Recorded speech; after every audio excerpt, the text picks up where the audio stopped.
Hey guys, it's Greg with Medical Muscle. And I'm Jacob with Everyday Easterdays. We're going to be answering some of you guys' questions today. We really appreciate you guys sending them in. So let's get started. The first one was, what is the MSAP program? Or possibly you might be asking about the CFAP, which is the Charter Foundation program. So were you involved with that at all? No. Yeah, I didn't do it either. I was in the AEP program. Were you in that? No. Okay, so the AEP, let me talk about all three of them. So the AEP is the Academic Enhancement Program. That's basically just where you do special groups throughout the term, in terms 1 and 2, and you're required to go to these special groups just to make sure that you're progressing, that you're proficient in all the content. And I actually thought it was really helpful. So if you're in that, I would definitely look at it as kind of like a positive thing. I think it's a great program. The second one is the MSAP, the Medical School Advancement. I'm not sure what MSAP stands for, but I know that it's about a month-long program before you actually start medical school, basically just to prepare you. So it's not a full term, it's just like a month, like right before you start. And I do have a couple friends that have done it, and I know that it was beneficial for them for sure. Since it's not a full term, you don't pay tuition on it. So I believe it's free, I'm pretty sure, which is kind of brings us to the next program, which is the Charter Foundation program. And that is a full term before you start term 1. So it's kind of a pre-term 1. And that I know, I also had a friend that did that. And I think it prepared her well. I think she enjoyed it, but I know that it's a full term and it's a full term tuition too. So that's something to consider. But as far as I know, it's not something where you get to accept that or pick which one you do, but SGU will place you into one of those. And just as far as how they feel your academic level is, maybe how long you've been out of school, what your GPA is, what your scores are. So that's pretty much all I know about those. Do you have anything to add to that? No, I think it's actually a good thing because getting ready for term 1 is really important. It starts off very fast, and if you're not ready, you're gonna have just this crappy first term. So it's nice to have that preparation before, so you know what to expect, and to get that little reminder so that the first couple exams you actually dominate because you've already reviewed this stuff. Yeah, and I would add to that, both those programs, the stuff that you're learning in there is going to be a prerequisite, and sometimes even the same thing that you learn in term 1 and 2. I've heard people that have done those programs that say, "Oh yeah, I already knew this when we were learning it in term 1." So it definitely gives you a leg up. So I think those are great programs, and they can be super helpful too if you've been out of school for a while. So. Another question I get is, how much math do you need to know to get to medical school? Well, that's bad news. There's a lot of calculus. There's a lot of derivatives. So I hope you know your math. No, it's very basic math. You're going to have add, subtract, divide, multiply. There's a little bit of square root sometimes, but for the most part, it's really basic math. The one downside is there's quite a bit of formulas that you have to memorize. They're basic. It's like this over this plus this, something like that.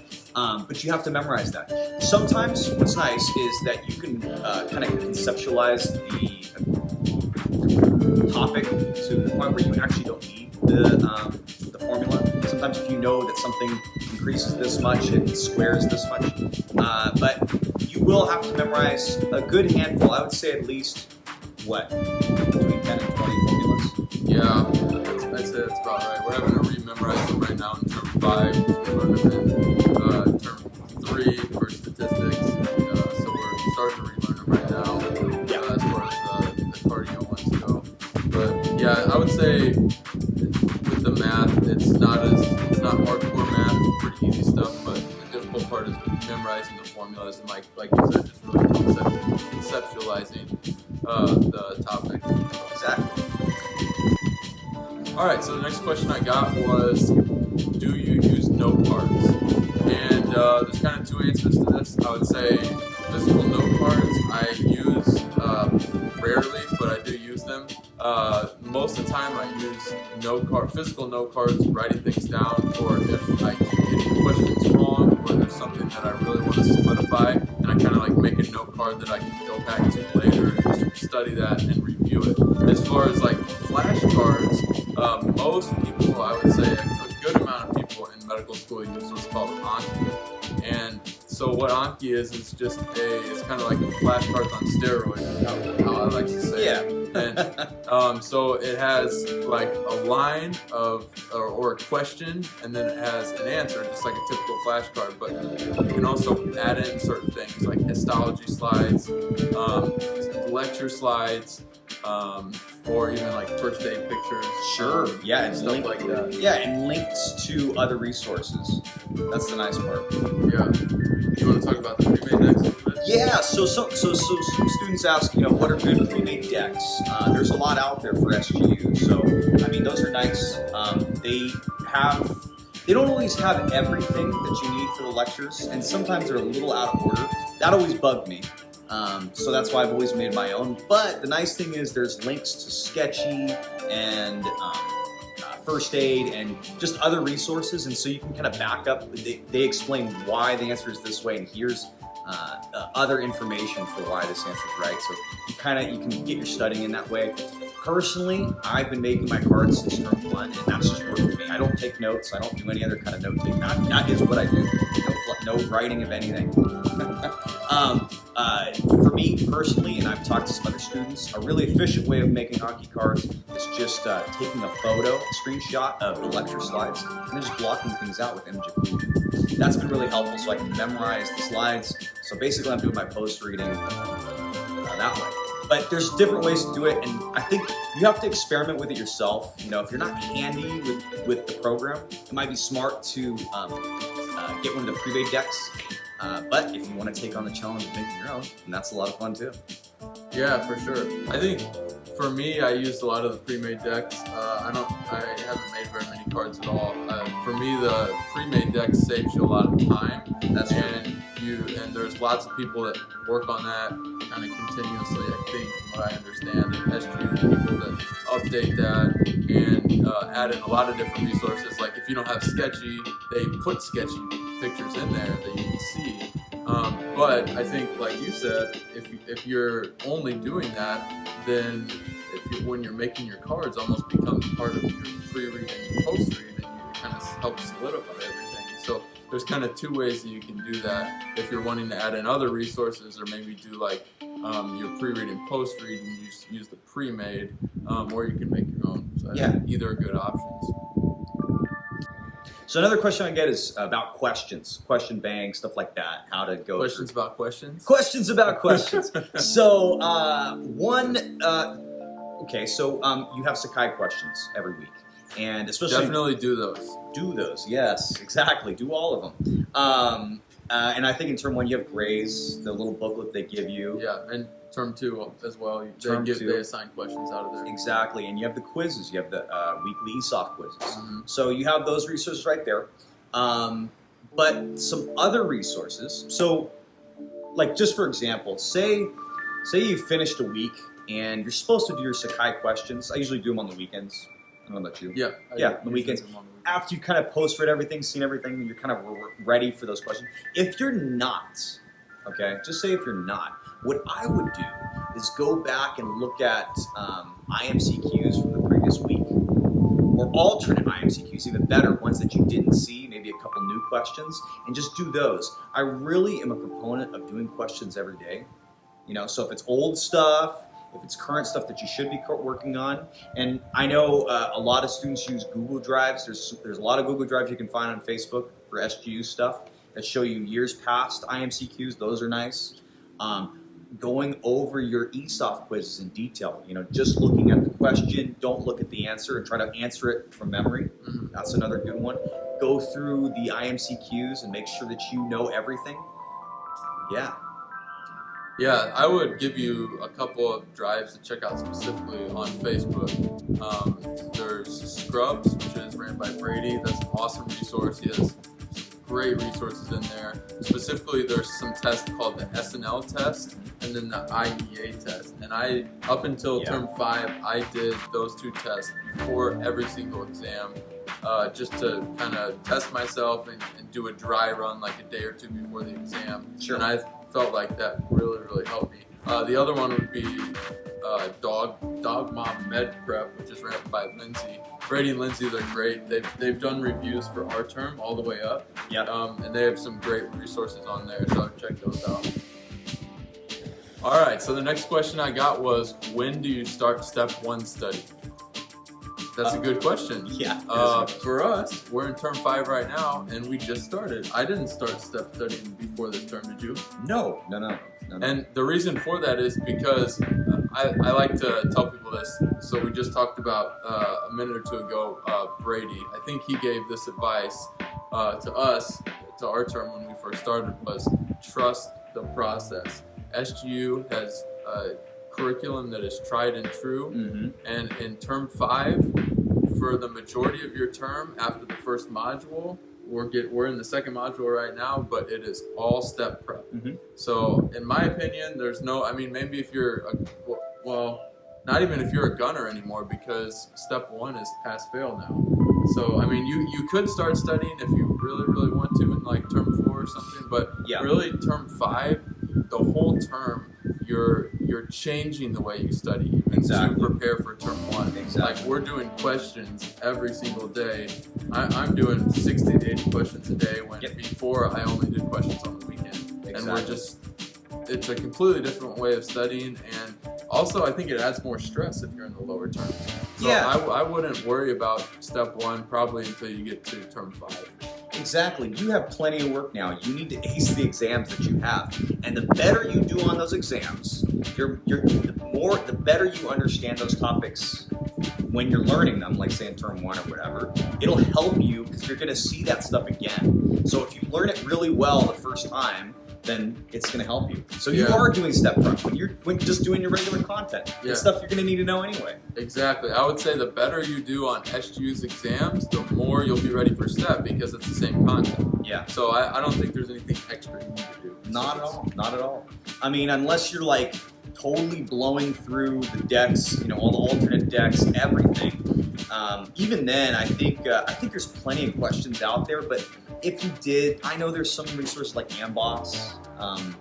I wouldn't break into the other ones because that's not necessary. You also don't want to look at question banks too early, especially if you don't understand it. Just a waste of time for you. I think it's just better just to stick with the content, the questions that they're giving you, because that's the stuff you're going to know.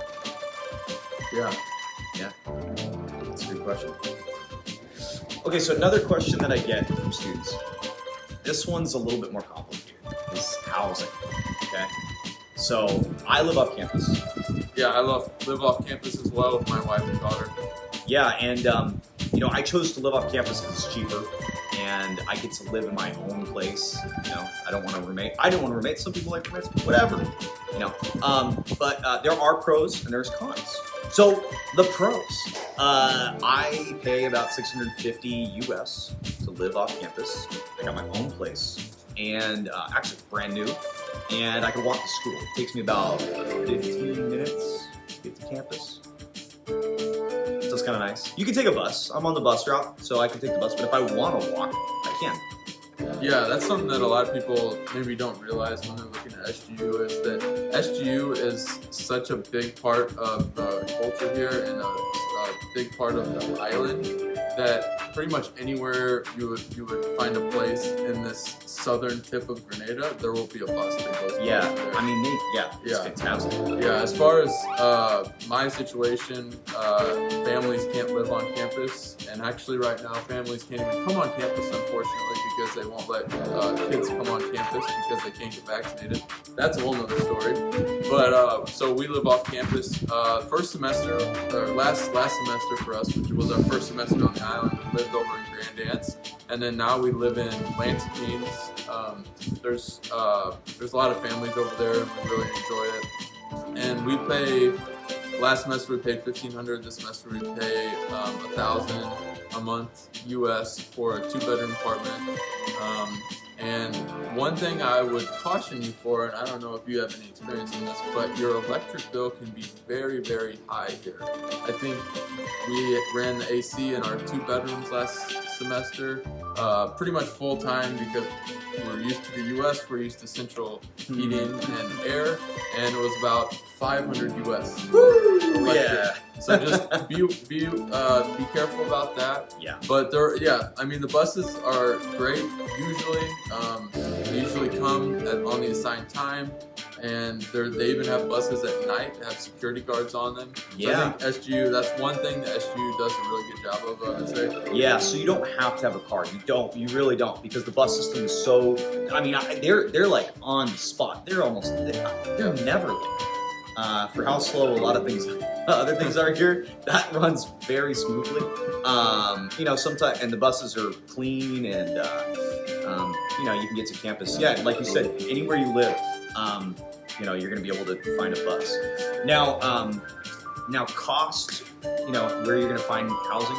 So as you get closer to campus, actually, let's talk about on campus. I know the prices can change quite a bit. So if you live on campus, it can be, I think, over $1,000 to upwards of over $2,000 for a room.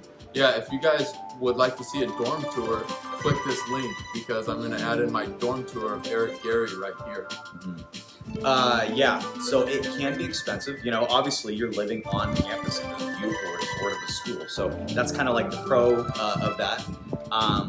Anywhere in walking distance, I would say, to campus is going to be anywhere from like $700 to $1,100 per room, and that usually means that you have to have a roommate. If you're in let's say like a 10-minute walking distance to campus, I think it's kind of fair.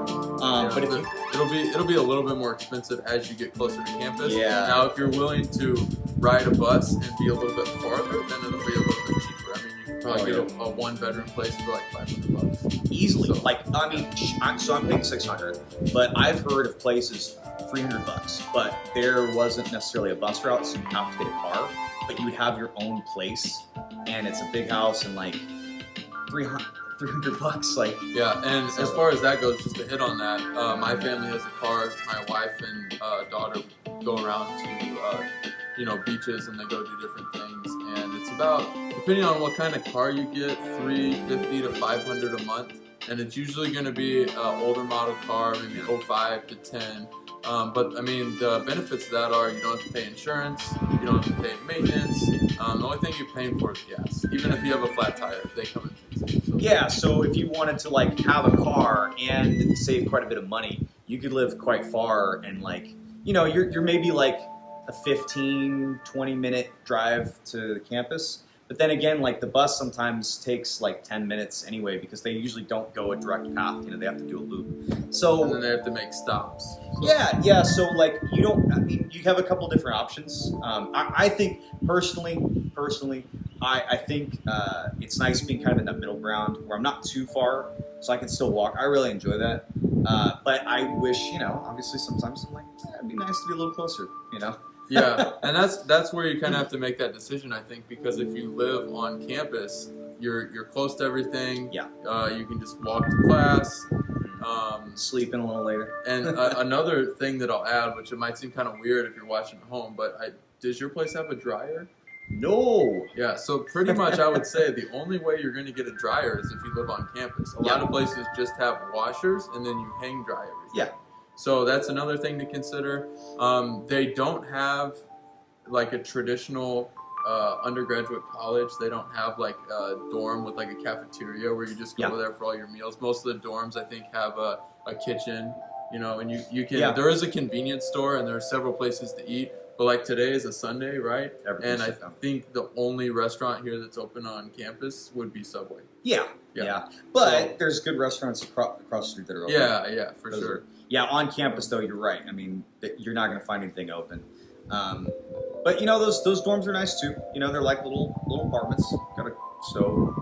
And usually, from what I've seen, you usually share a dorm with either 1 or 2 roommates. Yeah, exactly. So you each have your own.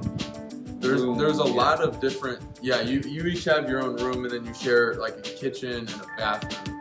And there's actually a lot of dorms here. I haven't been in all of them. I've only been in Eric Gary, I think, which is the very newest one. And the study spaces in there, which anybody can use, by the way, but the study spaces in there are amazing. They just overlook the ocean here. Yeah. Kind of like this background. So, Yeah. Yeah. So you might be paying the big bucks, but you're living in a nice place.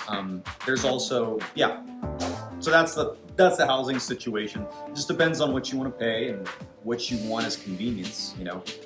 Just a weird little. This is just kind of fun. I know that some people who find these mansions. Have you heard about those mansions? No. Yeah, they're like some of them are paying like $900 for a room. They're a short drive. It's like 25 minutes away, but it's a mansion with a pool and it's beautiful, and they get cars as part of the rent. $900. That's not that bad for something like that. That's crazy. Yeah, that's another option. How would you recommend that people go about finding a place to live? Like, if they're in the U.S. right now, what's the best way for people to find somewhere to live? That's a good question. So I went through a real estate company, Terra Carib, I think. I think, is that second floor of Bison Mall, I think? Yes. Yeah. If you go through a real estate company, it's going to be a little bit more expensive. A lot of these like really cheap deals for the exact same apartment that's on these real estate websites, you got to like know the owner or something like that. I would probably try to contact the building directly. I mean, that's just me. Yeah, I would say going with a real estate agent is a solid choice, because you're not going to get scammed. Exactly. That's another thing you kind of have to worry about here, a little bit more than in the U.S. I haven't heard about it happening a lot, but that's one way to make sure that you're going to not be scammed, probably, would be to work with a real estate agent. Another thing you can do is just check on Facebook. A lot of students will like post their apartments for a sublease, or they might be posting them for their landlord, just to find somebody new to rent it. So word of mouth is a huge thing here, not just with apartments, but in general. Yeah. And I think there's another resource. I'm not sure where you find it. I think it might be with the SGA, but there's a list somewhere of it's called the blacklist for landlords, just people that have scammed students before. So that's another thing to check out. But yeah, I would say Facebook. I think we found both the places that we have rented on Facebook, and in general, the landlords here are really nice. I would say usually it's going to be a lady, or I mean, it could be a man too, but in our experience, it's been a really nice lady who is managing the property for someone that has either passed away or possibly like lives in the U.S. or lives in Britain. That's what it's been for us, and that's what it's been for a lot of people that I know. Interesting. So, my guy's a Grenadian guy. It's a family. Actually, the wife. So it's a couple, and the wife is a teacher here. But occasionally they'll leave a papaya or something on my doorstep. That's nice. They're super nice. Yeah. They move they're always like giving me the heads up. Hey, there's this going on. Hey, there's this beach over here. You gotta go check out. So they were super nice. Yeah. So hey, thank you guys for putting some input into these questions. These were good. If you got more, go ahead and comment below so we can answer more of that stuff. Yeah, that'd be great. I would say if we can get a few more questions, especially as SGU has announced that everyone will be coming back to in-person for the fall. I know there's going to be a large group of people that have never been here before, even upper-termers that are coming back. And if we can get a couple more questions, we'd be happy to do this again. Sure. It's a lot of fun. And so comment below, and we'll maybe do another video after our first cumulative exam with 5, maybe if we can get through that. But I don't want to do it. But yeah, guys, appreciate you checking out this video, and like and subscribe below. Yeah.